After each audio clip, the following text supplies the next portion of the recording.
Notre rôle maintenant, c'est détecter notre lumière et en profiter au maximum. Et quand on a un plaisir ou un désir, la porte s'ouvre encore plus grand. Comprenez, c'est quoi la lumière? Lumière, amour. C'est pas important qui tu es, où tu es, comment tu es. Dieu t'aime.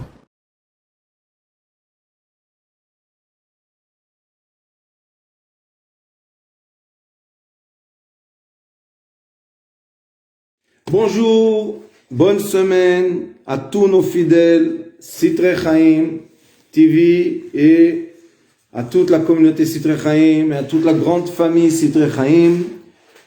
On est très heureux de recommencer à donner des cours en français sur Facebook et bientôt encore une fois sur YouTube Sitrei Chaim en français. Et aujourd'hui, on va donner un cours sur Hanouka. Oufren, Hanouka, c'est un moment précieux.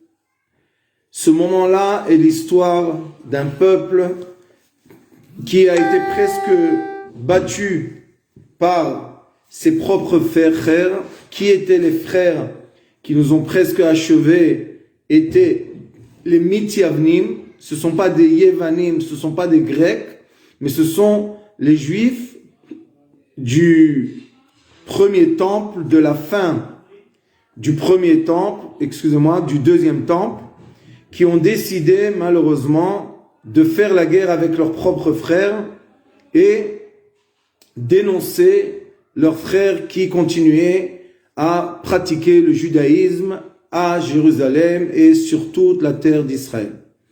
Et ces frères-là, nos frères, qu'on appelle les Mityavnim, ce sont ceux qui ont quitté la Torah d'Israël et malheureusement, comme ceux qu'ils ont quittés ont la haine d'eux-mêmes, ils ont eu la haine de leurs frères que eux, oui, ont continué à pratiquer en cachette, dans les grottes, tout ce qu'ils devaient faire. Et les Yevanim, les Grecs, comme ils ont créé des lois en Israël, donc ils étaient obligés, quand les Mityavnim, quand ceux qui sont devenus comme des Grecs ont dénoncé, ils étaient obligés d'aller, et malheureusement, ils ont presque détruit le peuple d'Israël entier. Et à la fin, il y avait une jeune fille très très jolie qui s'appelle Yehudit, la fille de Rabbi Yochanan Kohen Gadol, qui était le père des Maccabim qui ont fait la guerre contre les Mityavnim. Et cette fille-là, qui était tellement jolie, elle a décidé qu'elle est obligée de faire une action qui est complètement extrême. Elle a tout simplement, elle est partie avec sa serveuse et elle est rentrée dans le camp de l'armée grecque. Elle est partie chez le chef de l'armée et elle avait l'habitude d'aller le voir tous les jours, la nuit, et le matin, elle repartait. Et comme ça, elle a habitué les gardiens qu'elle vient et qu'elle s'en va, et tout allait bien. Jusqu'à un jour, elle était avec lui, elle lui a donné à manger du fromage. C'est pour ça que Hanouka, on mange du fromage, des mangées de fromage. Et il avait soif, elle lui a donné à boire beaucoup de vin, jusqu'à quand il s'est endormi. Et quand il s'est endormi, elle lui a coupé la tête. Elle a pris sa tête à Jérusalem, dans son sac. Elle a montré ça à l'armée et tout le monde a eu peur parce que à l'époque, quand on arrivait à atteindre le roi, le chef de l'armée, et quand il perdait, tout le monde perdait. Et c'est comme ça, les frères ont commencé une grande guerre et à la fin de tout cela, ils ont réussi à chasser d'Israël les Grecs et les Mityavnim. Et Baruch Hashem, ils ont repris le dessus sur le temple. Et ils avaient eu un miracle. Le miracle était, ils avaient un petit pot, ils ont trouvé un petit pot d'huile pure que les Grecs n'ont pas réussi à impurifier. Et c'est pour ça qu'on mange des mangés qui sont faits dans l'huile profonde. Et aussi, c'est la raison pour laquelle on va allumer les bougies de Hanouka, Baruch Hashem. Et le plus important, c'est que cette fête de Hanouka, 8 jours, on doit être en famille, on doit être ensemble. Pourquoi? Parce qu'une des mitzvot de Hanouka, Souma Denissa, ça veut dire qu'on doit on doit publier à tout le monde le grand miracle qu'on a eu avec ce pot d'huile. Alors, ces jours-là, nous avons eu des grands miracles, et ces miracles-là, ils sont écrits dans les livres, et c'est pour cela qu'on fête pendant 8 jours. Pourquoi 8 jours? Parce que c'est au-delà de la nature. Qu'est-ce qui s'est passé au-delà de la nature? Le miracle des Hashmonaïm, le miracle des 5 frères, et la menorah qui s'est allumée. Et une des choses les plus importantes qu'on doit comprendre pendant cette fête-là, c'est ce qu'on va dire tous les jours. Ceux qui font la prière, la Hamida, on va dire Alanissim. Et quand on dit Alanissim, on révoque les miracles qui se sont faits pendant les jours de Matityahu ben Yochanan. Je vous traduis ce qui est écrit dans la prière. Le grand prêtre, Kohen Gadol, Hashmonai Ubanav, le Hashmonai avec ses enfants. Kshamda Malchut Yavan. Shamda Malchut Yavan Arisha. Alamcha Israël. Les Grecs ont été sur le peuple d'Israël. Les Ashkicham Toratra. Ils voulaient une chose. Rien qu'on oublie la Torah. C'est tout ce qu'ils voulaient. Ils voulaient pas qu'on nous tuait. Ils voulaient rien nous faire physiquement. Ils ont juste demandé de nous tuer spirituellement et qu'on soit tous malheureusement complètement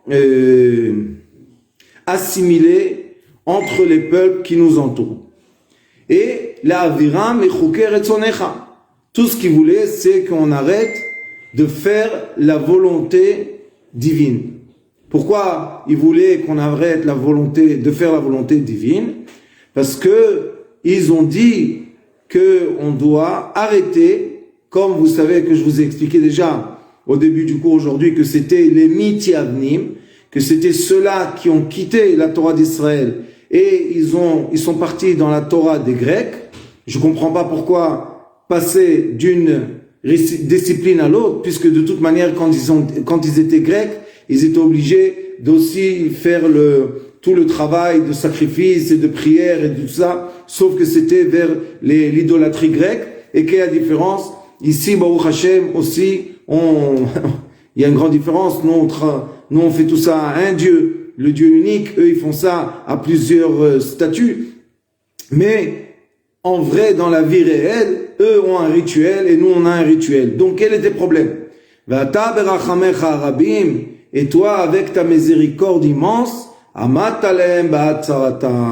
veut dire que la miséricorde divine était là, présente à nos côtés, quand on était dans ce moment très difficile, très négatif, et de qui on parle? On parle de très peu de juifs qui sont restés juifs malgré tout ce qu'ils ont fait leurs frères. On est restés, nous, juifs, et on était très peu. Ravta et Rivam, qui a fait la guerre pour nous? Akadosh Baruch Hu. Danta et Dinam, qui a jugé? Akadosh Baruch Hu. Nakamta et Nikmatam, qui a pris la revanche du peuple d'Israël? C'est Akadosh Baruch Hu. Masarta Giborim Beyad Chalashim. Et tu as donné dans la main des faibles, puisque les Hashmonaïm étaient une famille avec 5 garçons et leur fille Oudite, c'était très faible. Tu as donné les grands héros de la génération qui étaient les Grecs, tu leur as donné la force de être plus forts que ceux qui étaient faibles sont devenus beaucoup plus forts. Verabim be'ad me'atim, ceux qui étaient nombreux, tu les as donnés dans la main de ceux qui étaient très peu. Et maintenant, écoutez qu'est-ce qu'il est écrit. Utmeim beyad teorim. Tu as donné ceux qui sont impurs dans la main de ceux qui sont restés purs. Et là, on commence à poser des questions. Jusqu'à là, on peut dire que la prière parle de la guerre qu'il y avait entre qui? Entre les juifs et les non-juifs. Mais là, maintenant, on parle d'une guerre interne. On ne peut pas dire impur sur quelqu'un qu'on ne dit pas pur. Et comme la purification tahara, je parle de la purification juive, je ne parle pas de la purification des injuifs, mais je parle de la purification des juifs et les gens impurs juifs. Donc tu as donné ceux qui sont devenus impurs dans la main de ceux qui sont restés purs. Est-ce qu'on parle de la guerre du peuple d'Israël avec les gens étrangers, ou bien on parle de la guerre du peuple d'Israël avec notre propre frère? Eh bien, la réponse est très très simple.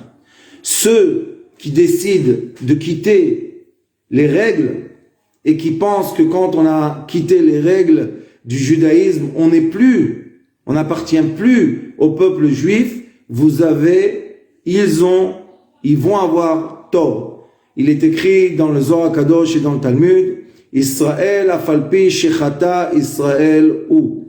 Celui qui est né au peuple juif ne peut jamais se convertir à une autre religion. Point à la ligne.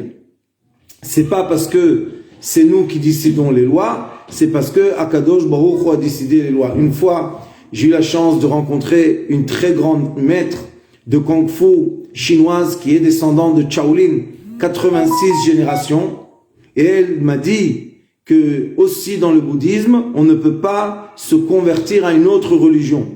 Donc ça existe des religions qu'il n'y a pas de converti, on ne peut pas être converti à une autre religion. Mais c'est pour cela que même si tu as tout quitté, tu penses que tu as tout quitté, mais en vrai tu seras toujours jugé et condamné comme un juif. Donc te sauver du judaïsme ne sert à rien. Et comme on sait que Akadosh Baruch Hu c'est la miséricorde même pure et sainte, il est écrit Lama Akadosh Baruch Hu irba Torah mitzvot l'Israël. Pourquoi Akadosh Baruch Hu a donné tellement de règles et de lois et de commandements au peuple d'Israël? Mishum sheratza Akadosh Baruch Hu zakot et Israël. Lefichach irba lahem Torah mitzvot. Comme Akadosh Baruch Hu voulait que nous, le peuple d'Israël, on soit toujours positivement jugés, il nous a augmenté, il nous a multiplié par millions des mitzvot. Cela veut dire que en vrai, si on prend les règles du Rambam et on veut maintenant juger un juif, est-ce qu'il est condamné positivement ou négativement, sachez que par le compte simple mathématique de nos actions, comme presque chaque action qu'un juif fait, c'est une mitzvah, on est tous zakaim. Va'amar kulam tzadikim leolam irshu aretz. Ton peuple seront toujours des tzadikim, et c'est pour ça qu'à la fin des temps, tout le monde va être dans la terre sainte, qui est le paradis sur terre et dans le ciel. Rechaim beyat tzadikim. On ne peut pas dire rachat sur quelqu'un qui est non-juif. Parce que chez lui, ça ne s'appelle pas rachat ou tzadik. Chez lui, ça s'appelle non-juif. Donc quand on dit rechaim beyat tzadikim, on est en train de juger d'après le tzadik qui est un rachat. Qui est ce rachat-là? C'est une personne malheureusement juive qui a décidé de quitter le judaïsme. Mais même si tu veux quitter le judaïsme, pourquoi tu deviens celui qui a eu le plus de judaïsme et celui qui se bat le plus avec le peuple juif? Vous savez que malheureusement, cette nouvelle religion qui s'est imposée sur terre par force, qui s'appelle, ne vous énervez pas sur moi, le sionisme, qui n'est pas le judaïsme, cette nouvelle religion a créé en terre d'Israël une éducation. Vous savez, il y a l'éducation là-bas nationale. Eh bien, le fruit de cette éducation est que la majorité des gens veulent se sauver de leur identité juive. Et écoutez bien ce que je vous raconte. Nous sommes ici en Portugal et il y a des milliers d'Israéliens en Portugal qui ont reçu la nationalité portugaise. Grâce à quoi ils ont reçu leur nationalité portugaise? Parce que leurs ancêtres étaient des juifs portugais qui ont été chassés du Portugal à cause de leur judaïsme et pas à cause de quelque chose d'autre. Et maintenant, ils sont revenus sur la terre du Portugal. Dire qu'ils sont les enfants et les descendants de ces Juifs qui ont été chassés à cause de leur identité juive. Et vous savez qu'est-ce qu'ils ont fait? Ils ont créé une communauté et une école. Écoutez bien ce que je vous dis. Interdit à l'école de prononcer le mot Israël ou le drapeau d'Israël ou quoi que ce soit avec l'État d'Israël. Et le pire, interdit de prononcer quoi que ce soit du judaïsme. Vous comprenez? Ils se sont remis en groupe. Alors à quoi ça sert d'être en groupe? Allez dans les écoles nationales. Pourquoi vous devez faire une école à vous? Ils veulent faire une école que le but de cette école, c'est de déraciner complètement.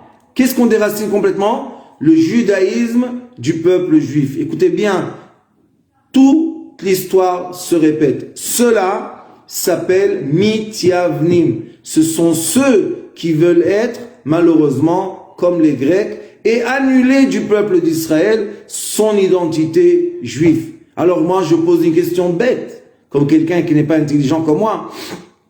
Je dis, bon, pourquoi? Si c'est comme ça, pourquoi vous avez demandé la nationalité portugaise? Puisque vous avez dit, je suis descendant de Portugais, de Juifs portugais qui ont été débarqués parce qu'ils étaient Juifs, pas d'une autre raison. Alors maintenant, qu'est-ce que vous faites?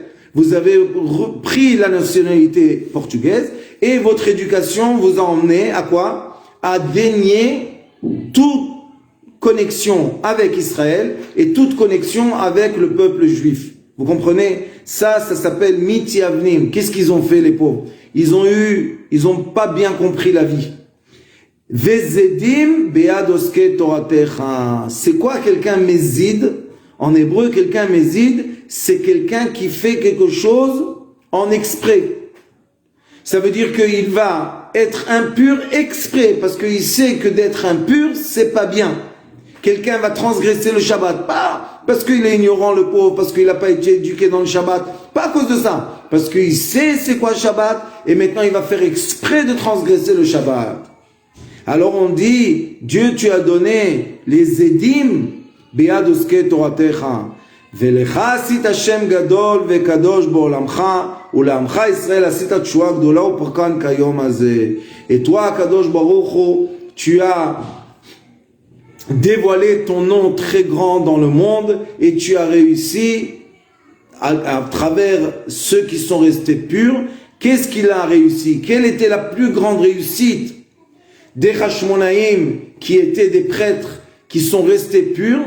C'est qu'ils ont réussi à repurifier l'âme de leurs frères et sœurs qui étaient sur la terre d'Israël. Et quand ils ont vu tous que Baruch Hashem Akadosh Baruch Hu est aux côtés des purs, aux côtés de ceux qui ont gardé le judaïsme malgré tout, et bien tout le monde a fait tchouva, et Baruch Hashem, le royaume des Kohanim a tenu encore 200 ans jusqu'à la fin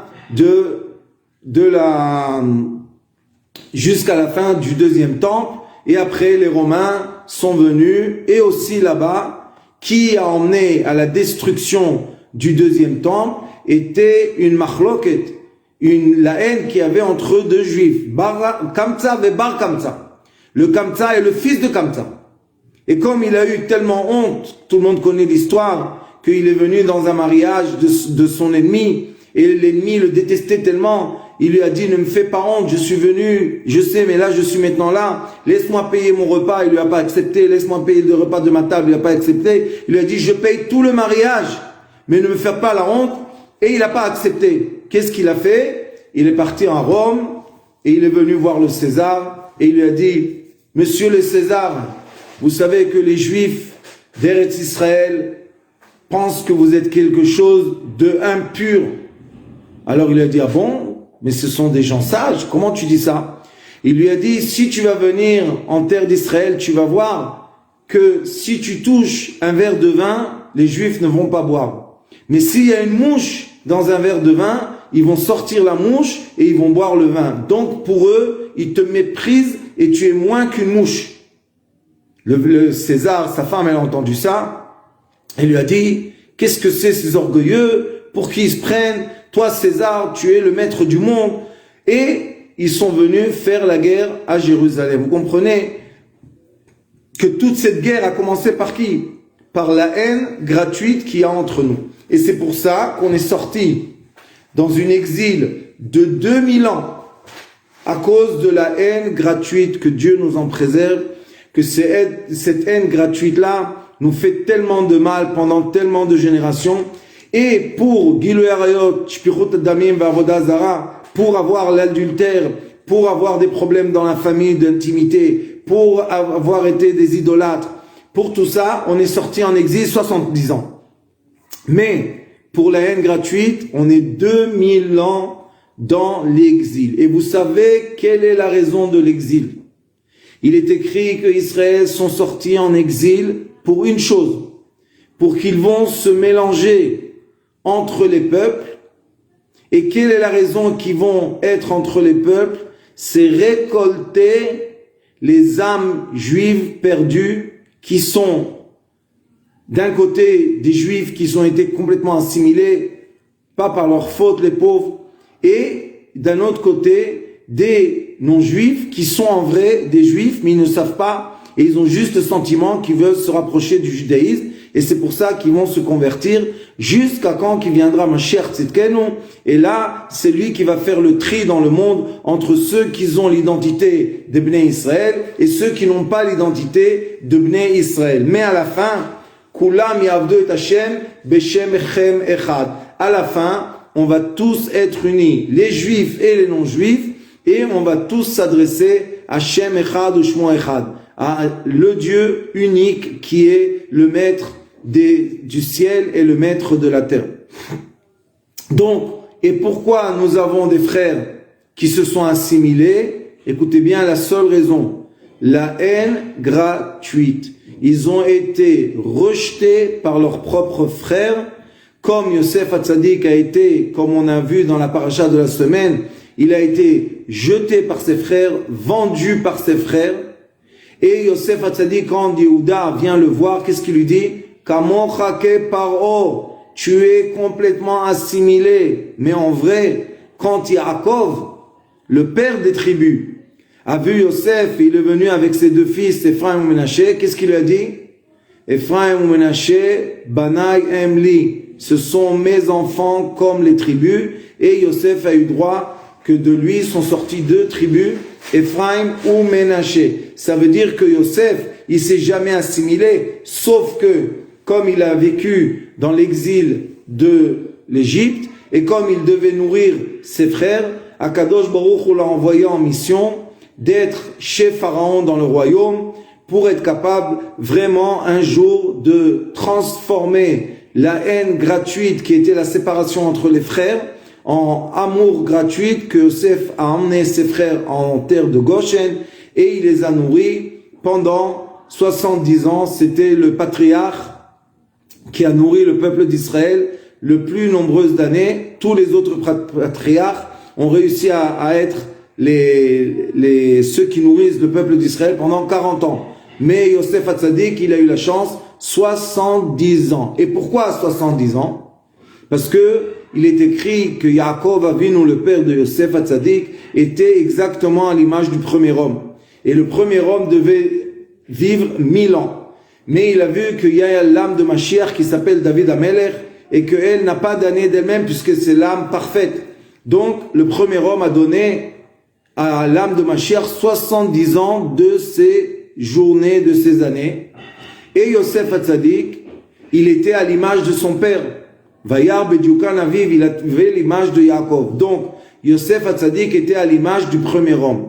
Et c'est pour ça que Yosef Hatzadik a réparé 70 ans en donnant la nourriture et le confort et la sécurité à ses frères, aux tribus qui l'ont jeté, qui l'ont vendu, qui l'ont haï, qui voulaient le tuer. Et lui, il n'a pas eu de rancune. Au contraire, il a compris, on est tous les fils de Yaakov, on est tous les fils d'Israël, on est tous les fils de Yitzhak et de Abraham. Et c'est pour ça qu'il est écrit dans la Mishnah qu'on n'a pas le droit de détester nos frères 3 jours d'affilée. Celui qui est dans la haine de son frère pendant 3 jours, plus que 3 jours, il faut poser la question, est-ce que vraiment ses parents sont vraiment de cette nation, ou bien peut-être il y a eu un mélange de nations, parce que c'est impossible d'avoir la haine de son frère plus que 3 jours. Et Yosef Hatzadik, malgré tout ce qu'ils lui ont fait, malgré tout ce qui s'est passé avec lui, il n'a pas retenu la haine. Au contraire, c'était une âme de miséricorde, de grande miséricorde. Et il a ramené ses frères, il leur a donné à manger, il les a nourris pendant 70 ans. Et à la fin, 70 ans, nourrir ses frères, vous savez combien de peuples d'Israël ils étaient, de nourrir tout le monde, de leur donner à tous la sécurité et le confort. À la fin, il a, avant de décéder, il a été obligé de les faire jurer qu'un jour, quand ils vont repartir en terre sainte, avec l'aide de Dieu, qu'on ait tous le mérite bientôt, Mashiach Tzidkenu Beroshenu, quand ils vont repartir dans la terre sainte, il leur a dit, n'oubliez pas de me prendre avec vous.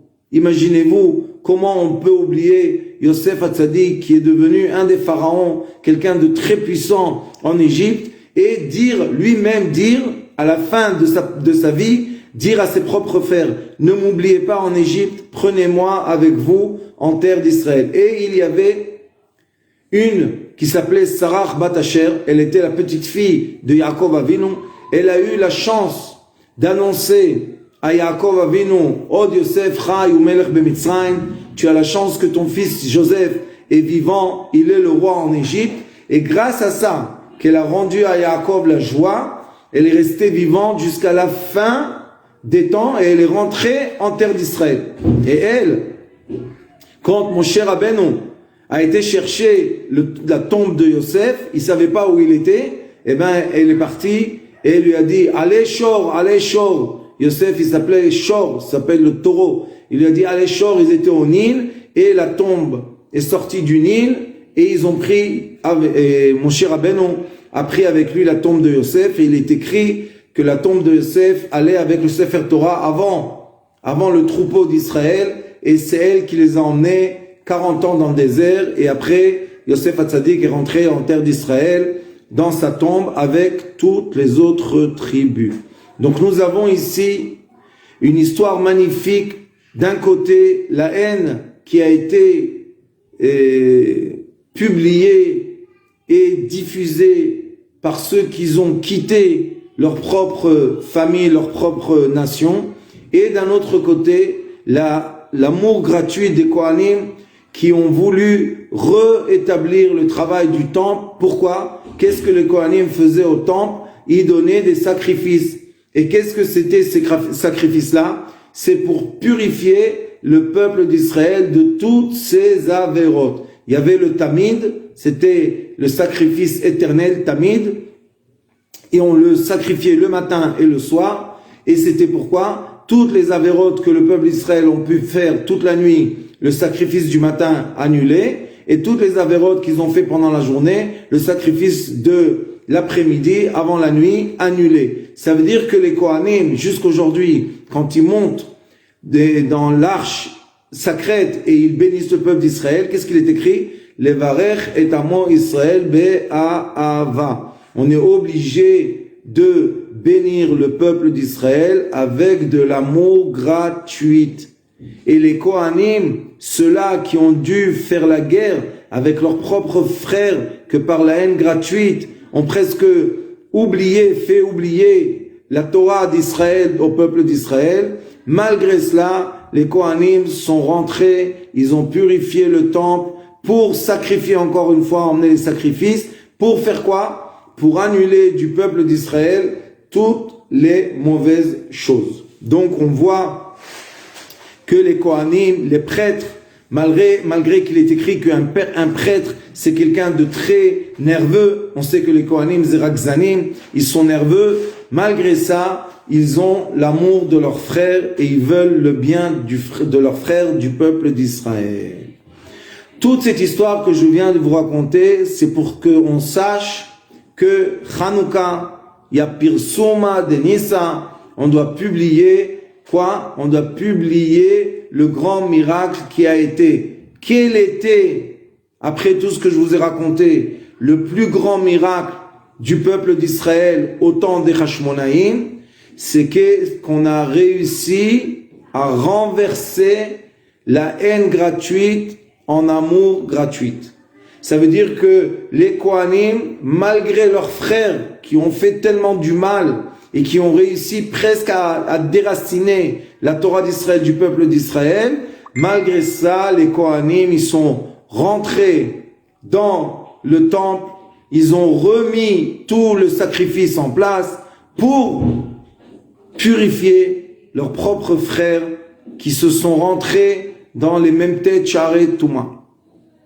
Ça, et c'est pour cela que je vous demande personnellement, Hanouka, essayez d'être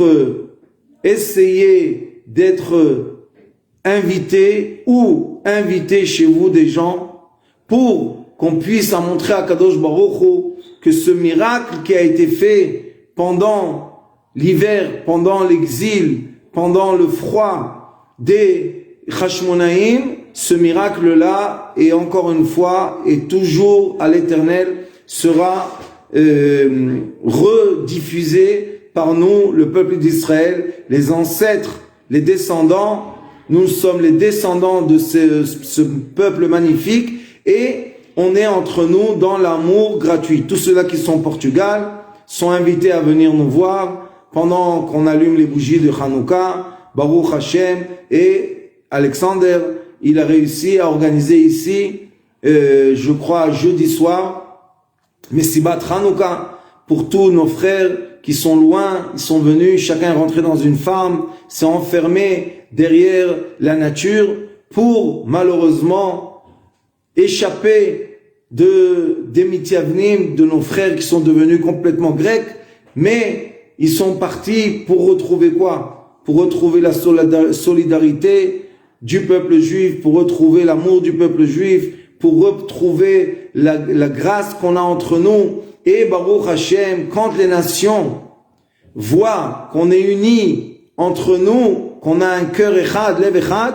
eux aussi, Baruch Hashem, ils respectent et ils donnent de la force. Mais quand ils voient que malheureusement, nous avons entre nous de la haine gratuite et la séparation, alors malheureusement, ils ont la force d'augmenter de la haine contre nous, et chas v'chalila, que Dieu nous en préserve, arriver même à nous faire du mal.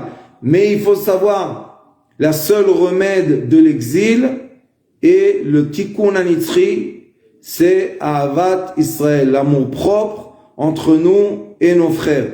Deuxième chose, Va'avta et Hashem, l'amour propre entre nous et entre Dieu. Et la troisième chose, Va'avta et Hager, l'amour de l'étranger. On doit être capable de donner et d'aider et d'aimer. C'est pour cela qu'il est écrit dans le Midrash que le premier homme, quand il était allongé sur la terre, il était très grand. Son cerveau était à Babylone. Son cœur était à Jérusalem. Et la nudité, l'intimité était en Égypte. Et nous, on s'appelle le peuple d'Israël. Israël, Eretz Israël, Vetorat Israël, Chadem. Le peuple d'Israël, la terre d'Israël, la Torah d'Israël, c'est uni. Uni dans quoi? Va'avta et Hashem Elokecha bechol levavcha. Notre rôle sur terre est l'amour. Nous avons un rôle sur terre. Nous sommes le peuple qui doit diffuser l'amour, la vraie amour, l'amour d'après la Torah Akdosha.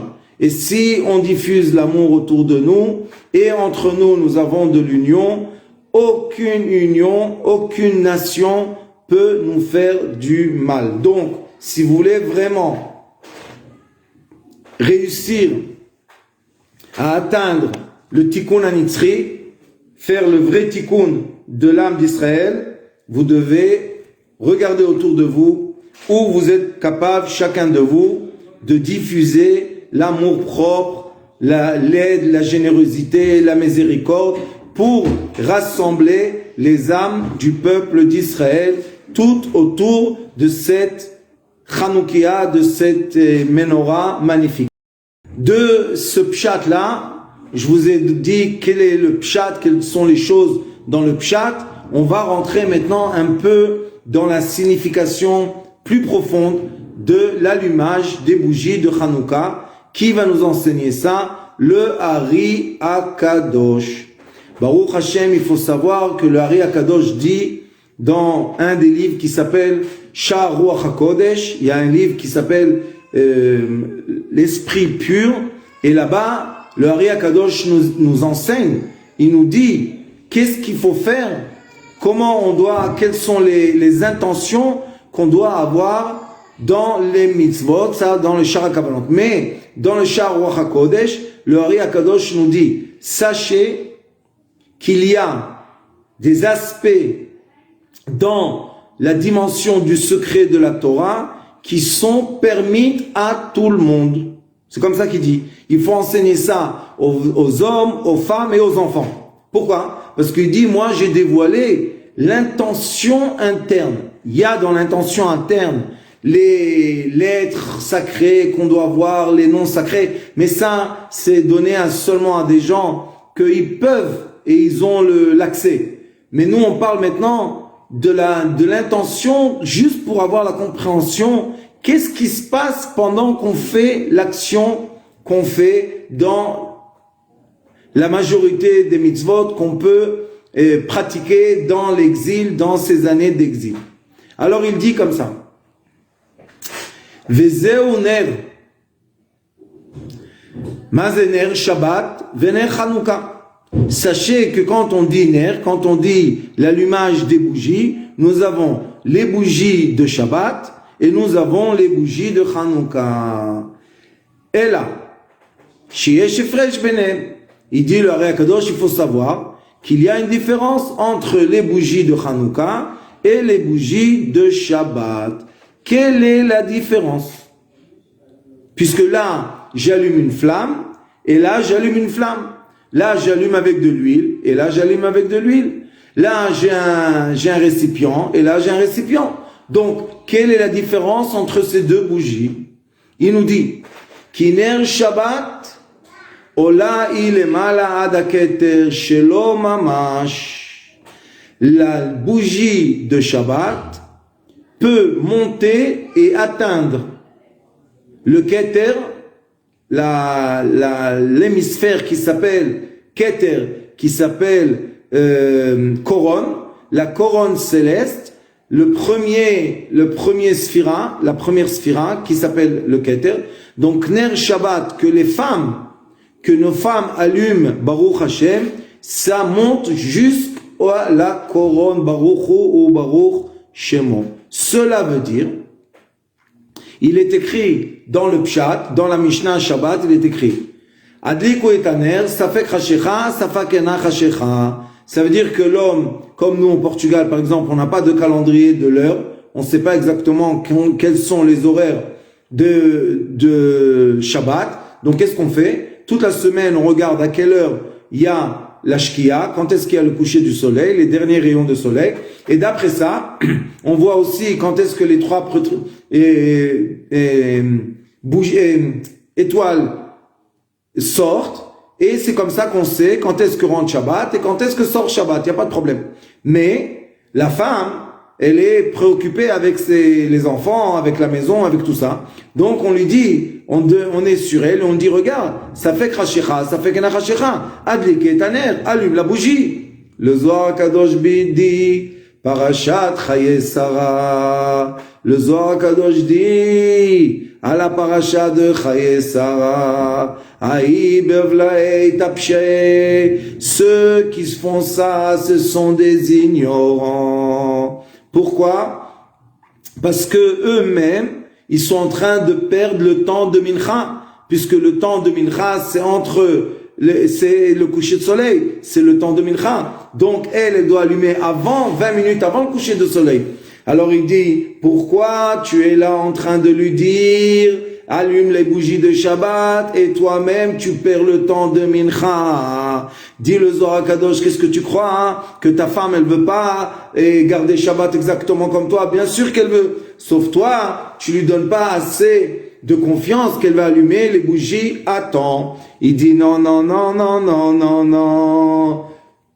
Ah, au lieu de rester à la maison et de s'énerver avec elle pour lui dire à quelle heure tu dois allumer les bougies, il dit va à la synagogue, dit Shir HaShirim. C'est quoi Shir HaShirim?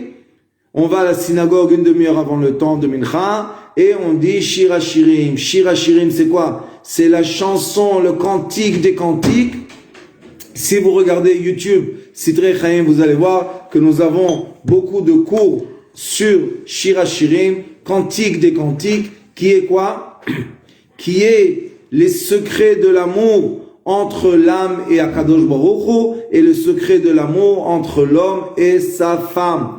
Alors il dit que comme Shabbat s'appelle Shabbat Amalka, comme le Shabbat c'est la reine, c'est la femme, donc on est obligé Shabbat lui donner le royaume. Mais si on commence le Shabbat avec des nerfs, allume la bougie, allume pas la bougie, il est temps, il n'est pas le temps, pourquoi tu es en retard, et on s'énerve avec elle, malheureusement elle est rentrée dans le Shabbat triste.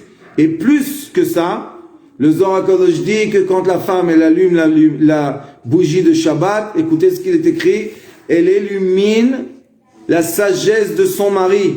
Ça veut dire que si elle va allumer la bougie de Shabbat avec tristesse, le pauvre, la semaine qui va venir, il va avoir de l'obscurité. Mais si elle va l'allumer la bougie de Shabbat avec amour, avec calme, avec tout ce qu'il faut, la semaine, il va avoir l'esprit clair, plein de lumière et de chokhmah. Et c'est ce qu'il nous dit ici, le Ari HaKadosh.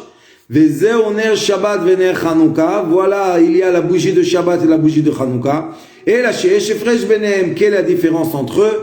Ki ner Shabbat ola ilemala ad haketer. La lumière de Shabbat monte jusqu'au keter. Et il faut savoir qu'il est écrit dans tous les livres de Kabbalah que quand la femme elle est contente, ça s'appelle Meinukbin. Elle monte le liquide féminin jusqu'où? Seulement la femme peut faire ça. L'homme ne pourra jamais faire ça, juste la femme peut faire ça.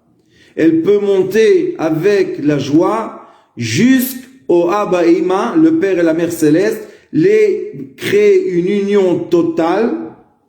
Et ils arrivent au degré de la couronne. Donc la femme, c'est l'ascenseur de nous monter de la royauté qui est à la Malchut jusqu'au Keter. Et voilà, c'est écrit ici mot à mot.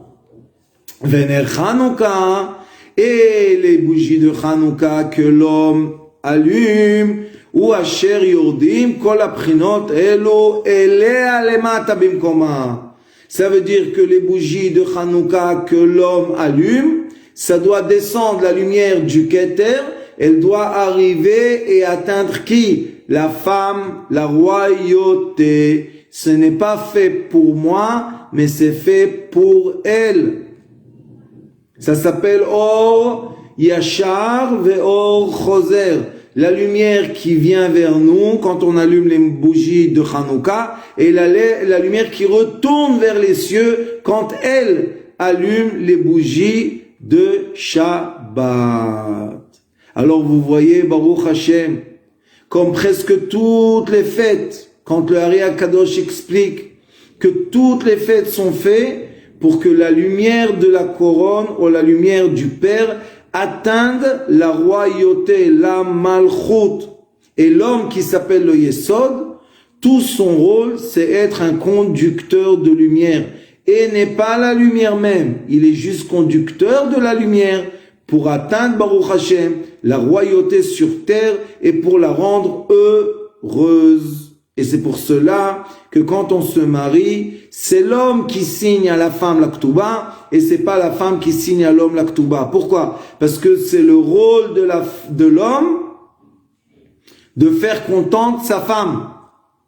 Et c'est pas le rôle de la femme. Mais le rôle de la femme est quoi? De prendre cette générosité de son mari et l'amour qu'il lui donne et remonter ça jusqu'à la couronne pour que, en haut, dans les cieux, il voit et il juge le mari de façon positive et d'en haut, la lumière redescend en bas sur le mari pour qu'il ait l'abondance pour donner à sa femme et à sa famille tous les besoins qu'ils ont. Baruch Hashem, tous ceux qui nous suivent et qui écoutent les cours de Sitrei Chaim sur l'intimité conjugale sur la chaîne YouTube Sitrei Chaim, prouvent que Baruch Hashem, le comportement qu'il faut avec notre femme, ça emmène seulement du bien dans le foyer. Si c'est l'éducation des enfants, si c'est la parnassa, si c'est le shalom, la paix, tout cela on peut obtenir seulement comme nous a enseigné notre maître quand on était jeune, Mordechai ben Yosef Chunan Zatzukal, paix à son âme et qui nous protège à tous et à toutes. Son âme nous protège parce que lui, la première chose qu'il m'a enseigné, c'est le comportement qu'il faut avoir avec sa femme. Et quand le Rav Klein Shlita a décidé de me nommer Rav dans le Bet Midrash Sitrei Chaim à Bnei Brak, il m'a dit, le premier cours que tu es obligé de donner ici, c'est le cours de l'intimité conjugale que tu as étudié avec ton maître. Et Baruch Hashem, on a eu la chance d'enseigner ça nombreux d'endroits et nombreux de gens, et Baruch Hashem, tout le monde témoigne, hommes et femmes, que leur qualité de vie a changé. Et c'est pour cela qu'on doit comprendre tout cet enseignement de lumière, de bougie, tout ça, c'est le mouvement de la lumière, comme on enseigne, Baruch Hashem en particulier, quand on enseigne les élèves de l'école Sitrei Chaim, l'école de la thérapie alternée, de la thérapie lumière. Et là-bas, dans la thérapie lumière aussi, nous avons toutes les preuves et tous les indices et tous les supports écrits que la lumière Or Yachar, cette lumière-là descend tout le temps vers l'être humain. L'être humain même, dans son cœur, parce que c'est le seul endroit qu'on doit travailler, c'est les midot. Dans notre cœur, on doit travailler nos midot et mettre en égalité tous nos caractères, arriver au point zéro, et du point zéro, Baruch Hashem, rebondir la lumière Or Choser vers les cieux. Et comment on sait que notre caractère vraiment s'améliore? Seulement à travers du reflet de notre femme. Quand notre femme, elle est contente avec nous, ça veut dire qu'on est dans l'axe qu'il faut. Quand malheureusement on sort du chemin, du droit chemin, maintenant notre femme, elle commence à être mécontente. Et oui, Baruch Hashem, heureusement qu'elle est là, parce que c'est elle le panneau sur la route qui nous dit est-ce qu'on roule comme il faut, ou bien, chas v'chalila, on ne roule pas comme il faut. Et ce que je suis en train de vous dire quelques minutes n'est pas les choses que j'ai inventées, mais Baruch Hashem, la Torah, la vraie Torah du peuple juif, et non pas, malheureusement, comme j'ai entendu plusieurs fois, certaines personnes parler du mal des femmes et dire sur elles des choses affreuses. Ce n'est pas la Torah d'Israël, oubliez tout ça. Je comprends pas qui leur a donné la permission de parler comme ça, mais qu'est-ce qu'on peut faire? C'est la vie. Velachen kniat shemen shel Shabbat, et c'est pour cela que si quelqu'un est pauvre, il a de l'argent d'acheter seulement de l'huile d'olive pour juste la bougie. Quelle bougie on doit allumer? Est-ce que c'est ma mitzvah de l'homme d'allumer avec cette huile la bougie de Hanouka, ou bien je dois donner l'huile à la femme pour allumer la bougie de Shabbat? Écoutez bien, halakha, c'est un commandement. Nerot Shabbat kodmim, la bougie de Shabbat est avant. Il a un débat dans le Talmud. Si quelqu'un il a tellement peu d'argent qu'il peut acheter ou de l'huile pour allumer des bougies sur la table de Shabbat, ou acheter du vin de Shabbat, qu'est-ce qu'il doit acheter? La bougie de Shabbat. Pourquoi? Parce que quand la femme, elle voit de la lumière dans la maison, ça la rend gaie. Elle est heureuse.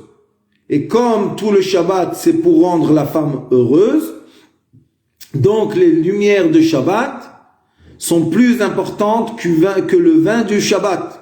Et vous voyez qu'ici il nous dit les lumières de Shabbat, les bougies de Shabbat sont plus importantes que les bougies de Hanouka. Baruch Hashem.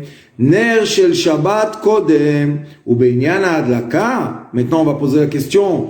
Maintenant pour l'allumage, qu'est-ce qu'on doit allumer avant si on a eu la chance d'avoir de l'argent pour avoir et de l'huile pour les bougies de Shabbat de la femme et de l'huile pour la Hanoukia? Beinyan adlakat aner Hanouka kodem. Ça veut dire que l'homme, on a étudié aussi dans la halakha, l'homme doit allumer les bougies de Shabbat, de Hanouka, Shabbat Hanouka, avant le coucher du soleil et mettre assez de l'huile pour que ça soit allumé aussi pendant le repas. Alors qu'est-ce qu'il doit faire? Il doit prier Mincha avant l'allumage des bougies. Après qu'il a prié Mincha, il va allumer les bougies de Hanouka. Après cela, la femme, elle va allumer les bougies de Shabbat. Et après, on fait Kabbalat Shabbat et on a les deux bougies qui sont allumées. Qui veulent dire quoi? La lumière de l'allée, ça veut dire qu'on a allumé la lumière qui vient vers nous, la lumière droite, verticale, par les bougies de Hanouka. Et on a la lumière du retour par les bougies de Shabbat de notre femme, Baruch Hashem. Ki'im idlok shel Shabbat kodem. Parce que si les bougies de Shabbat vont être allumées avant les bougies de Hanouka, qu'est-ce qui va se passer avec les lumières? Ça y est, la femme, elle a monté toutes les lumières en haut. Donc la lumière de Hanouka ne peut pas être allumée. Et c'est pour cela que Baruch Hashem, on doit allumer la bougie de Hanouka et après cela faire Kabbalat Shabbat et notre femme va allumer la bougie de Shabbat et elle va monter, elle va prendre en haut, c'est elle qui nous élève, c'est elle qui emmène le Menukbin, c'est elle qui fait la Aliyat, c'est elle qui monte la lumière. Alors à quoi ça sert maintenant si elle a déjà allumé les lumières de Shabbat? Ça veut dire qu'on a monté les lumières de ce monde en haut. À quoi ça sert la lumière de Hanouka? Qu'est-ce qu'on fait? On va faire un préparatif à la lumière qu'elle va élever. Comment? On va allumer les lumières de Hanouka, ça va faire baisser, descendre la lumière de la couronne jusqu'à la royauté. Et après, Baruch Hashem, la royauté elle est heureuse parce qu'il est écrit que les nérotes, les bougies de Hanouka mettent de la joie dans la maison et quand elle va être dans la joie, elle va monter toute cette joie et va l'emmener jusqu'à la couronne Baruch Hashem. Ve'irdu b'adlakat ner Hanouka irdu ba'orot v'achar kach ta'ale bener Shabbat. Après qu'on a eu la chance d'emmener toutes les lumières dans ce monde, maintenant la femme, c'est elle qui remonte toutes les lumières dans le monde céleste. Il est écrit dans le Talmud, Korot beito veishto meidim alav beyom adin. Dans le jour du jugement, Korot beito, ishto beito, les murs de la maison, il est écrit Masechet Yoma Bamishnah, ishto beito, sa femme s'appelle sa maison. Donc les murs de la maison, c'est la femme. C'est qui? Al-Kirot Lipra, le cœur de la femme, les murs du cœur de la femme vont être témoins au jour du jugement de l'homme. Veishto et sa femme vont témoigner sur lui. Est-ce que il a vraiment fait le travail céleste qu'il faut? C'est de faire sa femme heureuse, joyeuse, lui donner tout ce qu'il peut, Mais la chose la plus importante qu'une femme veut vraiment dans sa vie, c'est la joie, c'est l'amour, c'est l'éducation des enfants. Elle est tout le temps préoccupée que Baruch Hashem y ait dans sa maison de la paix. Il faut emmener tout ça et vous pensez que le confort physique, c'est ce qui emmène la joie, vous avez tort. Et beaucoup d'hommes se mettent malheureusement à cause de Hollywood dans la tête qui vont travailler très très dur pour le confort physique et à la fin, malheureusement, ils ont perdu leur famille pendant cette route du confort physique. Sachez que le confort physique, c'est quelque chose qui descend des cieux. C'est de la lumière qui descend. Pour que la lumière descende sur toi, tu es obligé que quelqu'un fasse monter ta lumière dans les cieux. Qui fait monter cette lumière? Le confort, l'amour, la joie, la sérénité, la paix de la femme. Quand elle est en paix, quand elle est en joie, elle fait monter ses lumières jusqu'en haut, jusqu'à la couronne, comme vous avez vu que l'Ari Akadosh nous explique. Et après cela, Baruch Hashem, tout se découle sur l'homme. Donc, ceux qui cherchent l'abondance, eh ben voilà, vous avez 8 jours. 8, c'est un chiffre qui est au-delà de la nature, comme vous savez très bien. 7, c'est la nature. Et 8, c'est au-delà de la nature. On peut monter jusqu'à Abba Ima, jusqu'au Keter. Comment? Nous, on va allumer les bougies de Hanouka. Et Baruch Hashem, on va faire descendre l'abondance. Mais la femme, c'est elle qui va faire tout remonter dans les cieux. C'est elle qui va témoigner que Baruch Hashem, on se comporte comme il faut avec la fille du roi, comme il écrit dans le Zohar Kadosh. La femme s'appelle Barta Dekut Shaberichu. La femme s'appelle la fille du roi. Et c'est sûr et certain que si quelqu'un se comporte avec sa femme comme la fille du roi, comme une princesse, alors le roi du monde, ne manque de rien à cette personne. Mais si l'homme, Chazve Khalila, se comporte avec sa femme, malheureusement comme une esclave, serviteuse, chiffonnière, etc., alors c'est sûr que le roi va s'énerver avec lui et après il va se poser la question, pourquoi Ne pose pas pourquoi, regarde le panneau en face de toi, ta femme, et regarde, est-ce qu'elle est épanouie? Est-ce qu'elle est brillante d'amour? Est-ce que tu prends soin d'elle? Est-ce que tu t'occupes de ses besoins? Si tu le fais, elle va faire monter en haut seulement un bon témoignage sur toi. Et Baruch Hashem, après cela, tu auras de l'abondance et tout ce que tu as besoin. Je vous remercie d'avoir été si nombreux présents dans ce cours. Je pense que c'est très important de diffuser la vérité partout où vous pouvez. Ces cours-là doivent être diffusés pour que Baruch Hashem, on ait la notion droite, vraie et juste de la Torah Kdosha. Et vous avez vu qu'on a commencé par le Pshat, Remez, Drash, et on est arrivé au Sod, et tout est aligné, tout est une échelle qui est posée sur terre et qui monte jusqu'aux cieux.